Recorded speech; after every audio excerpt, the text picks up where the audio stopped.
Well, tomorrow evening, in a complete contrast, the Sunday film is The Great Waltz, which tells the colourful story of the musical life of Johann Strauss. Set against the light-hearted gaiety of 19th century Vienna, it includes many of the timeless melodies of the Strauss family. That's tomorrow at 7:15.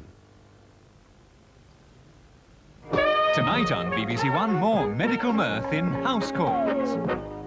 Hey, did you guys hear about Alvin? Oh, yeah, the cafeteria chef. He quit. Chef, he's a short order cook. He wanted to improve himself. He wants to be a tall order cook. Dr. Weatherby. Surgical team exercising their fingers a bit. Yes, we're practicing cardiology.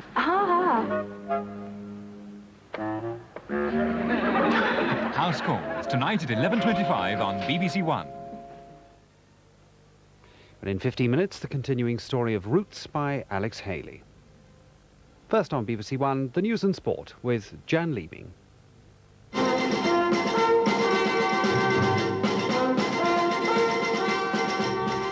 More moves to end the H-Block hunger strike. Among them, the prisoners invite the government to discuss the issues. The Home Secretary calls for a report on last night's race riots in West London in which 200 were injured. Labour leader Michael Foot gives his recipe for reducing unemployment, cut taxes and increase public spending. And John McEnroe ends Borg's 5-year reign at Wimbledon, but has to pay another £5,000 fine. In Northern Ireland, there are some new developments on the hunger strike in the Maze prison. There's been a long statement from the hunger strikers, notable for its conciliatory tone. It asks the government to discuss the issue with the prisoners and suggests the Northern Ireland Secretary may be misinformed about what they want. The 5-man delegation from the Irish Commission for Justice and Peace were allowed to go to the Maze prison, where they spent 4 hours with the hunger strikers. From the Maze, Gavin Hewitt reports. The statement from the hunger strikers here is notable for its conciliatory tone and represents the most detailed explanation yet of their demands, which they claim have been misinterpreted. They say it should provide the basis for a settlement without the humiliation of the British. They call for direct negotiations with the government, something which has been denied to them in the past. On the question of freedom of association, they ask only to move about freely within their own cells. They do not ask for supervision to be restricted or to move about in large numbers and do as they choose. They note that Mr. Atkins defines work as activity, and they ask for their work to be the self-maintenance of their cells. On the question of prison clothing, they still insist on wearing their own. Much of this, of course, is not new, but I understand the government is considering their statement carefully. This afternoon, the Irish Commission for Justice and Peace arrived here to see the prisoners, having spent the morning once again with a Northern Ireland minister. But they were only given access here on the strict understanding that there would be no negotiations. Much, of course, remains to be discussed, and quickly, for the condition of Joe MacDonald continues to deteriorate. But there are the glimpses of a basis to a settlement. The Home Secretary has called for a full report on last night's rioting at Southall in West London. After 3 hours of violent clashes between skinheads and Asian youths, the police have emerged as the main casualties. Nearly 150 of them received medical attention, and 7 are still in hospital with injuries which include 2 suspected skull fractures, serious eye damage and a broken foot. Bill Hamilton has been to the scene. Tension had been high in Southall's Asian community in recent weeks, but no one was prepared for the scale of last night's violence. Police carrying riot shields formed lines across Southall Broadway and had to make several charges. The violence had flared after 200 skinheads arrived from other parts of the city to attend a concert in a local pub. But within minutes they were involved in a full-scale riot, exchanging bricks, bottles and Molotov cocktails with hundreds of young Asians. Cars and vans were set on fire, so was a police vehicle. At one stage, firemen couldn't get through, as they too found themselves under attack. Burning barricades were even set up in efforts to form no-go areas. The Hamborough Tavern, where it all began, was soon a mass of flames, and clouds of black smoke blanketed half a mile of the Broadway. 3 hours later, as the fires continued, nearly 200 people were reported injured. Inevitably, the police who'd been hit by flying bricks and bottles sustained the highest casualties. Over 140 were hurt.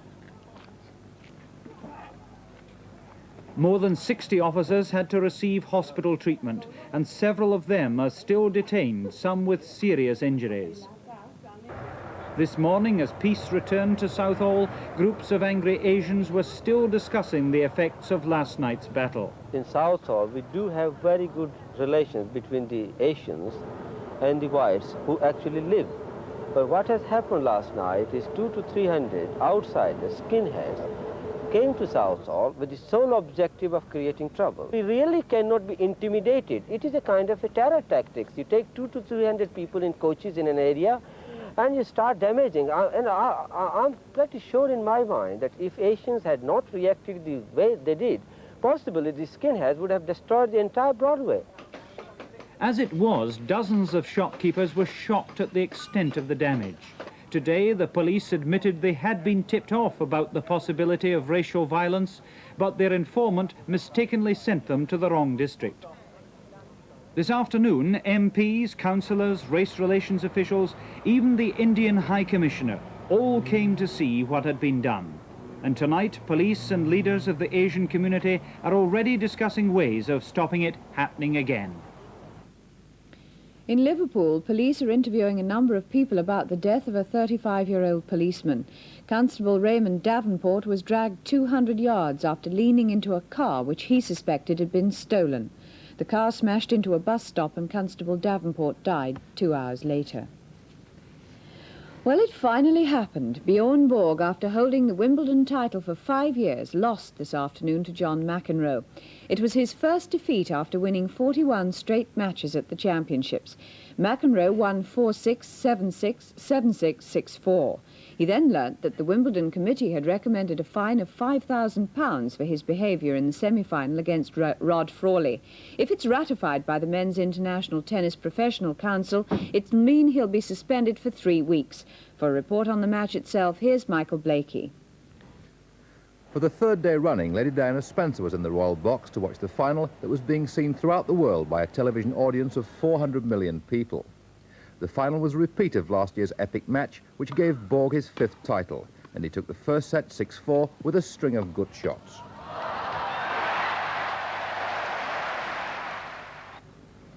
At the end of a troubled fortnight, which has brought him into conflict with the officials, McEnroe controlled both his temper and his game.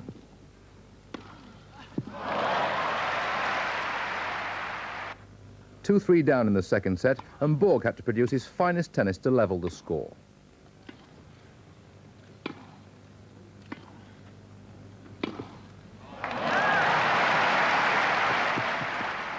But McEnroe looked in complete control of himself. He threatened the champion with some passing shots of his own. He took the second and the third sets in tie breaks.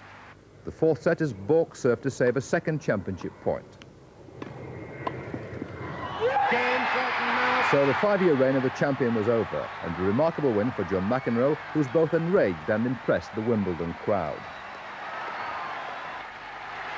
After a tempestuous fortnight, which has seen him fined over £6,000 for his behaviour on court, McEnroe took the title, the cup and a cheque for over £20,000.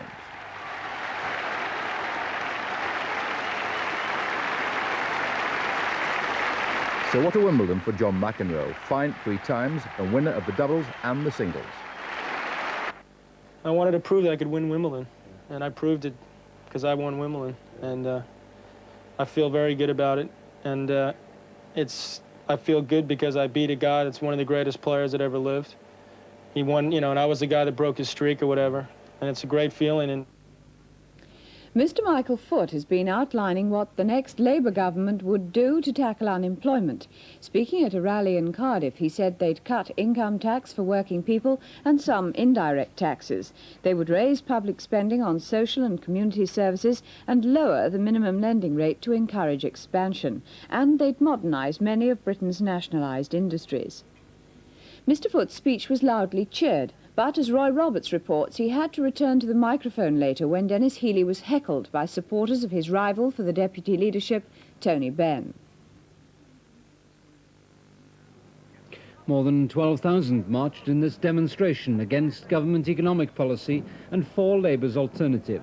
Cuts in taxes and interest rates and a higher level of public spending. Mr Foote explained how it would be funded. We can borrow some of the money. That's a very good thing to do. That's what every enterprise that's embarking on expansion does. We can get some of the money from seeing that we use it better than the way they can use it, but we can get great resources for carrying through our expansion program by stopping the bloodletting of our economic system, which is happening at the present time. But some in the crowd booed as Dennis Healey, one of the candidates for the party's deputy leadership, spoke about today's demonstration. It proves that there is in Wales a deep and swelling anger against the fact that 150,000 men and women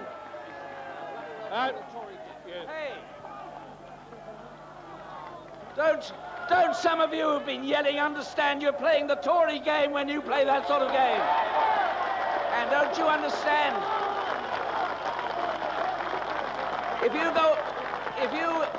When you behave like that, you just play into the hands of the Tories. So I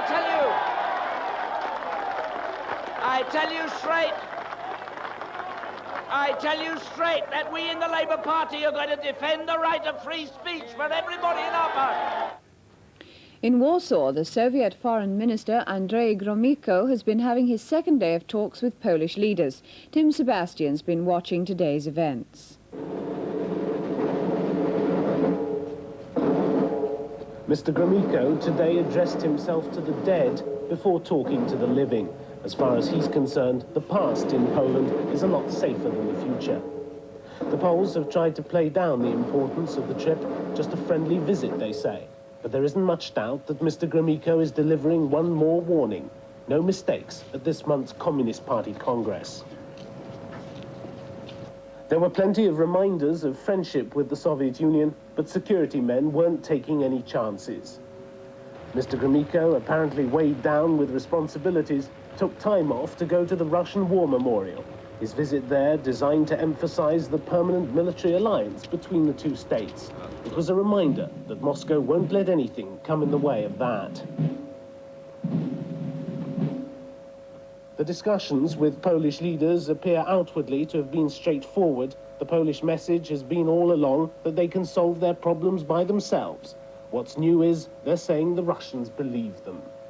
And that means that some of the tension seems to have gone out of this crucial pre-Congress period. Moscow won't be pleased if the delegates introduce new reforms, but at this late stage, they may have decided there isn't much more they can do to influence them.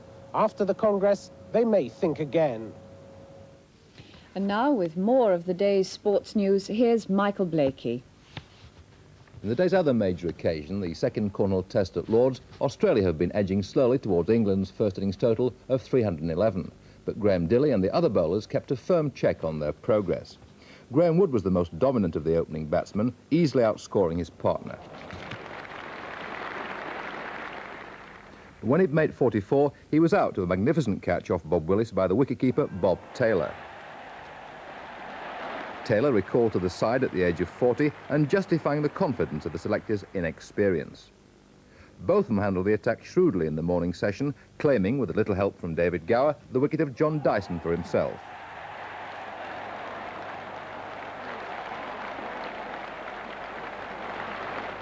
Then Dilley picked up a couple of cheap wickets before lunch, including Yallop's.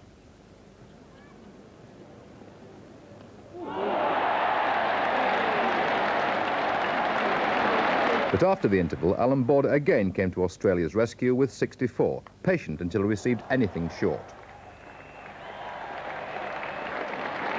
His only 6. He was helped by skipper Kim Hughes until he tried to unsettle John Embury in the spinner's first over. And that catch by Willis demonstrated how England's fielding had sharpened up. So at the close, Australia were 253 for 6. Athletics, and on the first day of the Europa Cup semi-finals in Helsinki, there have been some good performances by British athletes. In the 1500 metres, Steve Ovett made his break on the final lap. Ovett coming away now. He's bound to win this. In second place, though, the Finn comes stalking through. Liner takes second place. Ovett wins for Great Britain. Liner for Finland in second place. The Yugoslav is third. With Britain competing for one of only 2 places for the final, Alan Wells had to win the 100 metres. Oh, and he gets a tremendous start. They left Kapratzi of Turkey looking at his O's and another event. But Akpinin is up there with him. And Alan Wells going away now. Going away by a streak. It's an absolutely marvellous run. And it looked like the Bulgarian... And at the end of the first day, Britain are in first place, just ahead of the Soviet Union.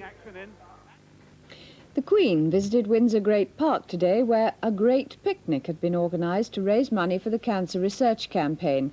Gary Lloyd's been along to one of the biggest picnics Britain has ever enjoyed. As much as anything else, it was a test of ingenuity and ways and means of getting to Windsor to satisfy the native British appetite for a picnic.